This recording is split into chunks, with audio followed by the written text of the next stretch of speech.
Y comienza el capítulo 2 diciendo: por tanto, para no extraviarnos, debemos prestar más atención a lo que hemos oído. Pues, si la palabra comunicada a través de ángeles tuvo validez, y toda transgresión y desobediencia fue justamente castigada, ¿cómo escaparemos nosotros si desdeñamos semejante salvación? Si descuidamos semejante salvación, que fue anunciada primero por el Señor, confirmada por los que la habían escuchado, a la que Dios añadió su testimonio con signos y portentos, con milagros varios y dones del Espíritu Santo distribuidos según su beneplácito. ¿Cómo escaparemos nosotros si despreciamos esta salvación? Todo lo que Dios ha hecho en la iglesia primitiva.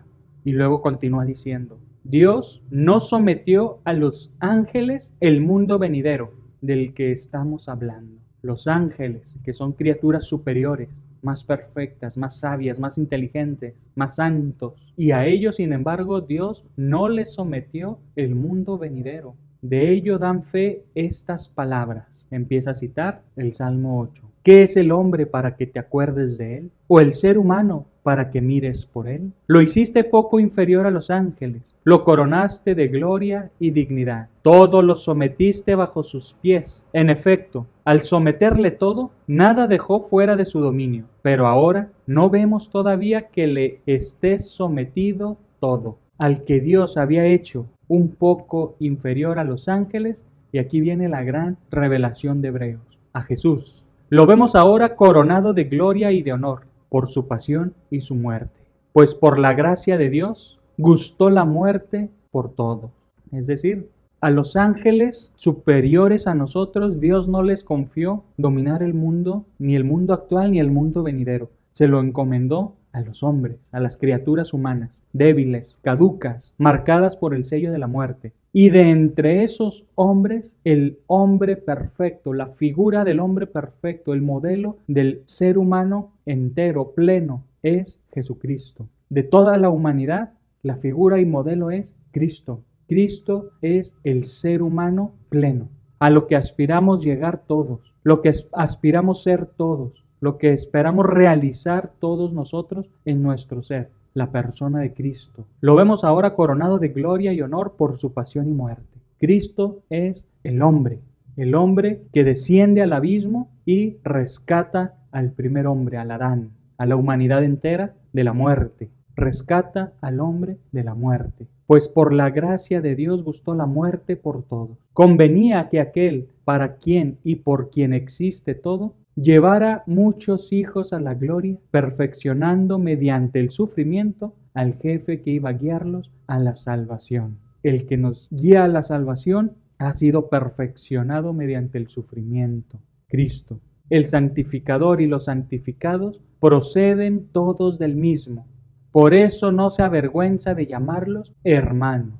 Y esto nos hace, pues, hijos de Dios en el Hijo. Somos hijos de Dios en tanto que estamos incorporados, injertados en Cristo.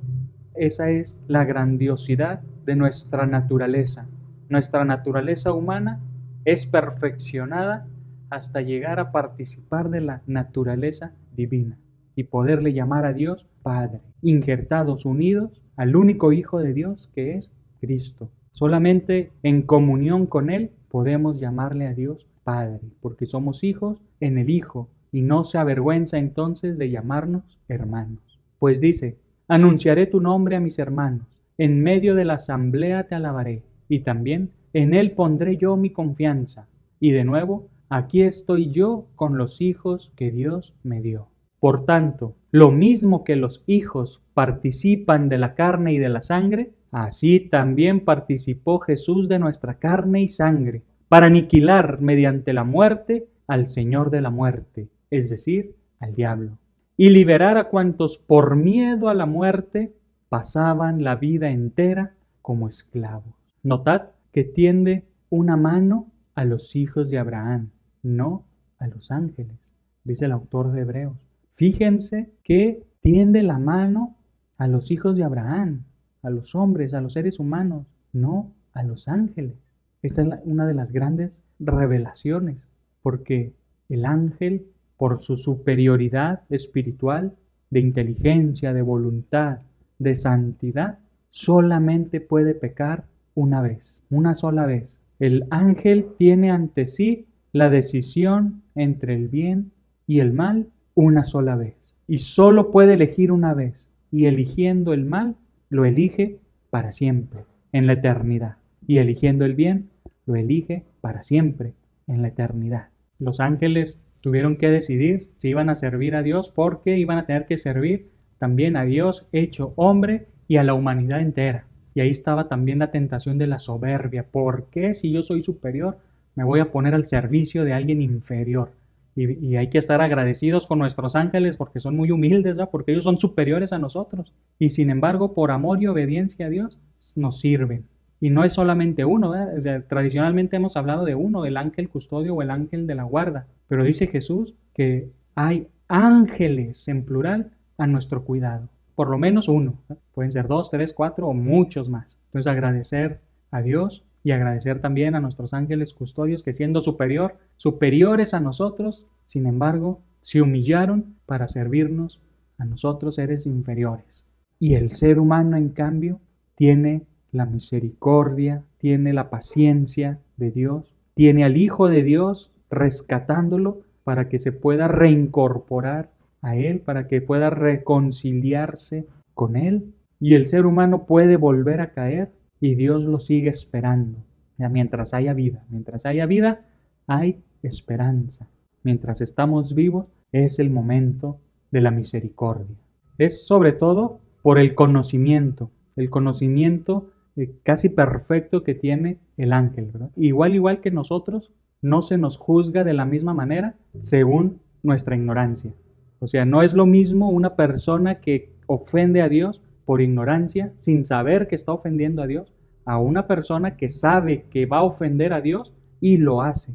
El juicio incluso para nosotros es diferente, dependiendo del grado de ignorancia que tengamos, del conocimiento que tengamos.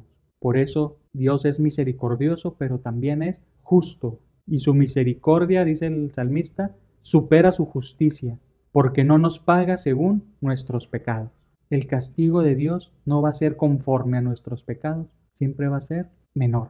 Y con el atenuante de la ignorancia, de saber que estoy haciendo algo mal, algo que ofende a Dios. El primer paso, conocer que lo que estoy haciendo está mal, es una ofensa para Dios. El segundo paso es, lo consiento, ya sé que está mal, pero lo consiento en mi corazón. Sí, sé que está mal, pero aún así lo quiero hacer. Es el ejercicio del consentimiento. Y luego viene la voluntad. Sí, ya sé que está mal, que es un pecado que ofende a Dios, ya lo consentí en mi corazón y ahora voluntariamente decido, libre y voluntariamente, que lo quiero hacer. Y hasta ahí todavía no hay tanta gravedad. ¿Cuándo ya se convierte en pecado mortal? Cuando, sabiendo todo esto, consintiéndolo y libre y voluntariamente decidido hacerlo, lo hago, el hacer, a la práctica. Este último nivel. Primero comienza por el conocimiento, por mi ignorancia. ¿Qué sé que es pecado y qué no es? ¿Qué sé que ofende a Dios y qué no? Si lo sé, lo consiento en mi corazón, lo decido hacer libre y voluntariamente y al final lo hago, porque al final me puedo arrepentir, ¿eh? Ya lo pensé, ya lo consentí, decidí hacerlo, pero en el último momento me arrepentí y no lo hice. Entonces, cuando se cumplen todos estos pasos que concluyen con el hacer, desde el conocer hasta el hacer, se llama pecado mortal. Cuanto más el conocimiento que tiene un ángel, que sabe perfectamente lo que está haciendo, que no está vedado por ningún limitante de la carne, no tienen la limitación de la carne, son seres espirituales, conocen perfectamente la voluntad de Dios, están unidos a Dios, tienen el conocimiento casi perfecto, tienen la voluntad y la libertad, son más libres que nosotros, son capaces de obrar con libertad, con voluntad, con conocimiento casi perfecto y pueden pasar por todas esas etapas hasta que deciden hacerlo. ¿Y qué es hacer para un ángel que no tiene materia, que no tiene carne? Rechazar a Dios. Es decir, ellos conocen perfectamente quién es Dios, cómo es Dios, lo que ha hecho Dios. Se les ha revelado el plan de salvación para la humanidad. Si tienen el conocimiento perfecto y tienen la libre voluntad, son libres, al final de cuentas son seres libres, no son robots de Dios, son libres de aceptar o rechazar este proyecto de Dios. Tienen la decisión de aceptarlo o rechazarlo, pero saben perfectamente que esa decisión va a ser para siempre. Y si aún así lo hacen, pues ya son esclavos de su propia decisión. Eso es algo que ellos mismos decidieron, que ellos quisieron que fuera así, sabiendo todas las consecuencias que iba a tener. O sea, se cumplen todos los pasos para un pecado mortal y es por eso que el ángel solamente puede pecar una vez, porque él sabe las consecuencias y sabe que si lo hace, si se separa de Dios, es para siempre. Y sabe las consecuencias, o no se le está ocultando nada. De hecho, algunos libros apócrifos especulan que la gran tentación para el ángel al presentarse el proyecto divino es que Dios se hará hombre, se hará un ser humano para rescatar a los hombres. El amor por el ser humano. Entonces, el ángel que es más perfecto tiene envidia. Tiene envidia porque no eligió a los ángeles, eligió a los seres humanos, que son más débiles, que son inferiores, van a pecar, van a rechazar a Dios muchas veces. Lo que hace, dicen algunos libros apócrifos, que el ángel rechace el plan de Dios es la envidia de tener que servir a los seres humanos, de que Dios haya elegido a la raza humana para encarnarse en ella, de que la raza humana haya sido la raza predilecta y amada por Dios y no ellos. Esa envidia, al final de cuentas, se convierte en soberbia, porque no alcanzan a distinguir el papel de Dios como Dios y yo como ángel no puedo decidir por Dios, no me puedo poner por encima de Dios. Por eso ese siempre es el pecado de origen, tanto de los ángeles como de nosotros. Usurpar el lugar de Dios, no querer dejar a Dios ser Dios y ponernos nosotros por encima de Dios, querer nosotros ser dioses. El pecado del hombre, querer ser Dios, y el pecado del ángel también, querer ser Dios, no querer someterse a Dios. Y al no querer someterse a Dios, ¿qué significa? Que yo soy Dios, que Dios se tiene que someter a mí, entonces cambio los papeles. Dios soy yo, por una simple y sencilla razón. Son libres, nadie los obliga a nada. Cuando uno tiene la libertad, puede elegir, por más que estemos deslumbrados por la belleza, por el bien, por el mismo Dios, mientras yo sea libre, yo puedo elegir entre el bien y el mal. Incluso nosotros, imagínense a alguien que sus papás le han dado todo, que ha vivido la vida perfecta y aún así es un hijo que odia a sus padres, ¿no? Y se va y hace todo lo contrario de lo que le enseñaron, ¿no? Tuvo la oportunidad de vivir la mejor vida con sus padres lo amaron, etcétera, etcétera, y él, sin embargo, libre y voluntariamente decidió rechazarlo. O sea, el hecho de que estemos rodeados del bien, de la verdad, de la belleza, no significa que no tenemos esa tentación de querer ser nosotros el bien, la belleza, la verdad, de querer nosotros quitar a Dios. Ese es el pecado de la soberbia. De hecho, los ángeles solamente pueden pecar de pecado espiritual. No tienen otro pecado más que el pecado espiritual.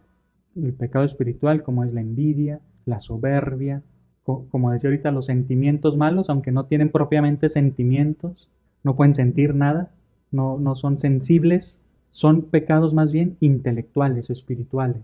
La mentira, por ejemplo, puede verse tentado a mentir, a engañar. Bueno, digamos que eso es algo que ocurre en la eternidad y los ángeles ya tomaron su decisión. O sea, ahorita ya no podemos esperar que cambien de opinión. Tomaron su decisión para siempre. Igual nosotros, nuestra vida que está marcada por el sello de la muerte, un día nos va a alcanzar esa muerte, esa fecha de caducidad. Un día nos va a alcanzar. Pero ¿qué va a hacer la muerte? Simplemente va a sellar nuestra decisión, la decisión que hayamos tomado. Vivir en comunión con Dios o rechazar a Dios. Haber elegido el bien o el mal. Haber elegido a Dios o haberlo rechazado. Y la muerte no va a ser otra cosa que eternizar ese momento y esa decisión. Así como nos atrape la muerte, lo único que va a hacer es eternizarlo para siempre. Eso es lo que tuvieron que decidir los ángeles en un punto. Y lo decidieron para siempre. Aceptar a Dios o rechazar a Dios. Por eso decimos que solamente pueden pecar una vez, porque ya tuvieron la decisión ante ellos, algunos eligieron a Dios y otros no. Recordemos que en Dios no existe el tiempo, para los ángeles no existe el tiempo, son seres espirituales que viven en la presencia de Dios en la eternidad. Para ellos no existe el tiempo y no se rigen por el tiempo, pero la decisión ya la tomaron. O sea, ellos por eso decíamos que solamente podían pecar una sola vez. Se presentó el plan divino ante ellos y lo podían aceptar o rechazar. Podían aceptar la voluntad de Dios o rechazarla antes de que existiera el tiempo. Nosotros tenemos toda una vida que mientras estemos vivos hay misericordia y esperanza, porque nos podemos convertir y elegir a Dios. Pero va a llegar el tiempo, se va a terminar el tiempo y lo que hayamos decidido va a ser para siempre. Igual para nosotros también. Si yo elijo el mal y la muerte me atrapa en esa decisión, pues lo único que va a hacer es eternizar mi decisión de vivir separado de Dios. Si yo elijo el bien y la muerte me atrapa en esa decisión, solo va a ser eterna mi decisión de vivir en comunión con Dios.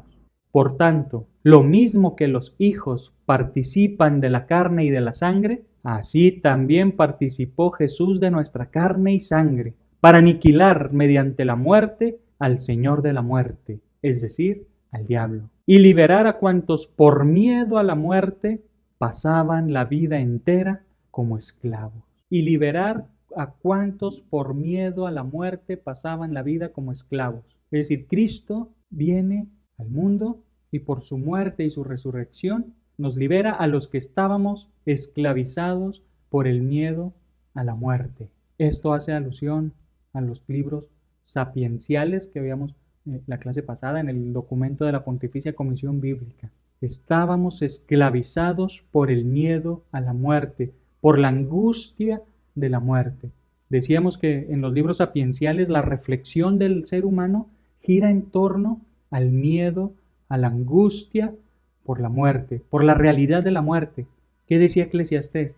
Vanidad de vanidades, todo es vanidad, todo es vano, porque buenos y malos, al final, ambos mueren, todos mueren. Y si todos vamos a morir, ¿cuál es el sentido de la vida? ¿Cuál es el sentido de obrar el bien, de vivir en los mandamientos de Dios? ¿Cuál es el sentido de ser justos? ¿Qué me hace diferente al final de cuentas del pecador, del malvado? Si al final los dos vamos a morir y ahí se termina todo, decía el Eclesiastés.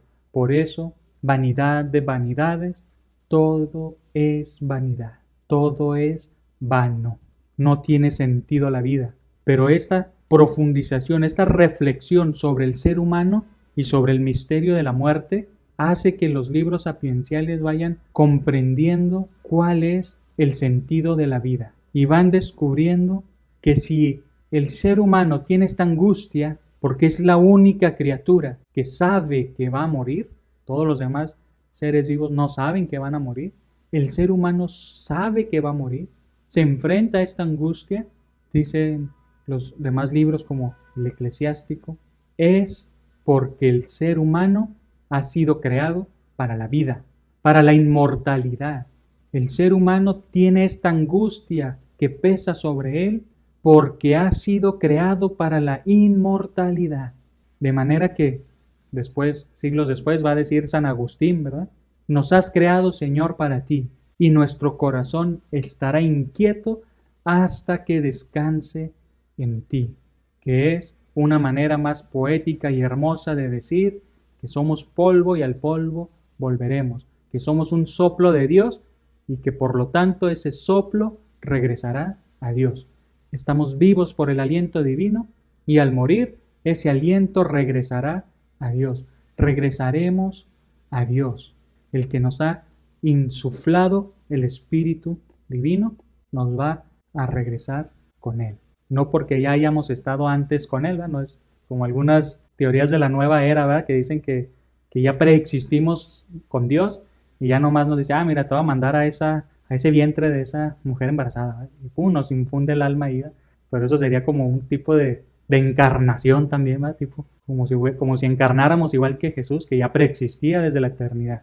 El Hijo de Dios sí es preexistente, Él existe desde siempre, es eterno, y asume la naturaleza humana en el vientre de María, en el vientre de una mujer.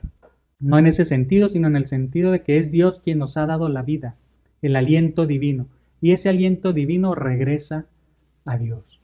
Lo podremos explicar mejor con las palabras de San Agustín. Dios nos ha creado para la vida, para la inmortalidad, para estar con Él.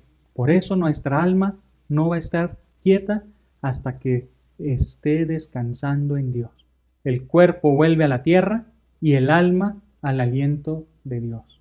Sin embargo, son palabras análogas de cómo lo entiende el poeta sapiencial, ¿verdad?, para poder explicar esta realidad. ¿Cuál realidad? Simple y sencillamente de que contemplamos la presencia de Dios sin el cuerpo, que es un misterio, porque el ser humano es alma y cuerpo, inseparables, no se pueden separar. ¿Verdad? Como decíamos en las primeras clases, el alma para el hebreo es el ser humano, la psique, es el ser humano vivo. No hay distinción entre alma y cuerpo. Pero entonces, ¿qué ocurre con la muerte? Es lo que se preguntan los sabios de los sapienciales. ¿Qué ocurre con la muerte? ¿Por qué existe la muerte? Esa es la gran angustia a la que se enfrentan en los libros sapienciales los autores bíblicos, a la muerte, a la realidad y seguridad de la muerte, porque es lo único que ellos tienen seguro, que nosotros tenemos seguro. Lo único que tenemos seguro es que vamos a morir. A no ser que alguno de ustedes lo dude, ¿verdad? Pero todos los demás sabemos que vamos a morir. El ser humano sabe que va a morir.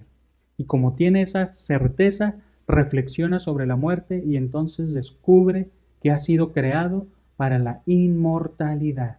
Y entonces va a empezar a entender la muerte como un proceso que no es eterno, que no es para siempre, en donde el cuerpo vuelve al polvo y el espíritu vuelve a Dios, pero no para siempre. Entonces van a empezar a hablar a los autores bíblicos de la resurrección de los muertos, porque el ser humano no es un ser humano si no tiene alma y cuerpo, si no tiene su alma espiritual y su cuerpo material. Eso es el ser humano. Todos nuestros seres queridos que han fallecido, que ya han muerto, son incompletos, no están viviendo la plenitud del ser humano, no están viviendo ya, como decimos, en el cielo, en el gozo celestial. Están a la espera de recuperar sus cuerpos. Están a la espera de la resurrección de los muertos, que es hacia donde nos dirigimos, es la realidad futura. Incluso nosotros cuando muramos, aunque podamos contemplar a Dios, porque vamos a estar espiritualmente en su presencia, ya sea cerca o ya sea de lejos, sin asustarlos, ¿verdad? Pero dicen también algunos místicos que el infierno es contemplar a Dios desde lejos, sabiendo que no nos podemos acercar a Él y que esa es la pena del alma que está separada de Dios, que está viendo la belleza y la majestuosidad de Dios y Él queda excluido por su propia voluntad. Porque yo quise vivir rechazado de Dios. Por mi propia voluntad rechacé a Dios, lo contemplo de lejos para siempre. Algunos místicos dicen que así es el infierno, que en realidad es simplemente vivir separado de Dios por toda la eternidad. Pero esa es la realidad que están esperando nuestros seres que ya murieron, nuestros seres queridos, todas las personas que han fallecido, están esperando la resurrección. Y en la resurrección, ¿qué es lo que va a suceder? El ser humano va a volver a ser completo, pleno. Ya va a tener un cuerpo y su alma, su ser, su alma espiritual otra vez. Pero este cuerpo va a ser diferente al que tenemos hoy. Hoy tenemos un espíritu, un alma sometido al cuerpo. El cuerpo manda. ¿Sí? Los deseos carnales mandan muchas veces a nuestros deseos espirituales. Como dice Jesús, el espíritu está dispuesto, pero la carne es débil. El espíritu está pronto, pero la carne es débil, dice Jesús. En el día de la resurrección va a ser al contrario, va a ser al revés. La resurrección de los muertos, la resurrección final, cuando Cristo venga a juzgar a vivos y muertos, lo que va a suceder es que el cuerpo se va a someter al alma. Nuestra realidad espiritual va a someter nuestra realidad material. Pero va a ser un cuerpo glorioso como el de Cristo y María, que son los únicos cuerpos gloriosos que hay hasta hoy. Pero así va a ser nuestro cuerpo también, glorioso. Esto ya lo empiezan a pensar los libros sapienciales cuando se enfrentan al problema de la muerte. Hebreos lo retoma para decir, por el miedo a la muerte estábamos esclavizados al diablo. Cristo, con su muerte y resurrección, ha destruido el miedo a la muerte, porque ha destruido la misma muerte, ha vencido la muerte, ha vencido el pecado.